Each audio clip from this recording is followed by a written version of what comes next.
Brother-in-law told me my baby died as a prank. The entire family cut him off. My wife Laura was 38 weeks pregnant, and we'd been preparing for months. Her brother, Rick, always had to be the center of attention at everything. At our wedding, he gave a 40-minute best man speech about himself. At Laura's college graduation, he showed up late and loud during her name being called. This time, we specifically told him he could wait in the hospital lobby, but not in the delivery room. Laura went into labor on a Tuesday morning. Her parents drove up, my mom flew in, everyone was there except Rick, who said he had to work. Fine by us.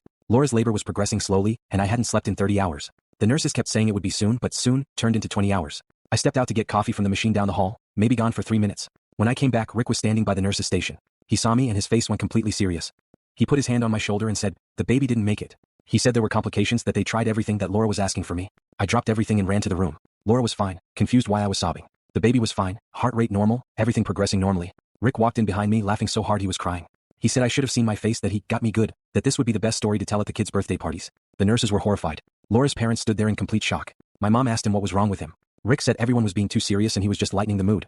He said labor is boring and he made it interesting. He actually high-fived himself when nobody else would.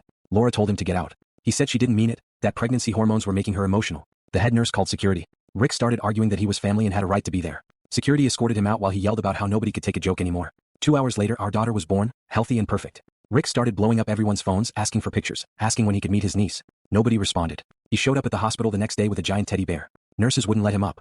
He left the bear at the desk with a card that said, "Sorry you can't handle humor." Laura's parents sat us down and said they were done with Rick. Turns out this wasn't his first prank at a serious moment. He told their aunt her cancer was back when it wasn't. He called their cousin saying grandma had died when she just had the flu.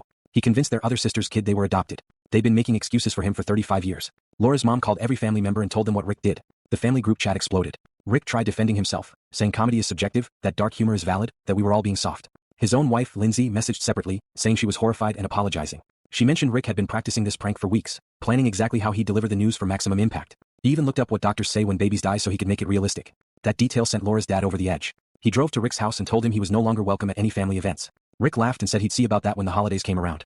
Thanksgiving came and Rick wasn't invited. He showed up anyway with Lindsay and their kids. Laura's dad met them at the driveway and told them to leave. Rick said he was being ridiculous over one joke. Laura's dad said it wasn't about one joke, it was about a lifetime of cruelty disguised as humor. Christmas, same thing. Rick tried to host his own family Christmas. Nobody came. His kids spent it with Lindsay's family while Rick posted online about how sensitive everyone's become. Our daughter is 6 months old now. Rick has never met her. He sends gifts that we donate. He writes letters saying we're denying his niece her uncle. Laura told him he denied himself a family by being cruel when people were vulnerable. His wife left him last month. She said the hospital prank made her realize he enjoyed hurting people. Rick's now posting online about how cancel culture destroyed his family over one harmless joke. He still doesn't understand. Telling a new father his baby died isn't a prank. It's just evil.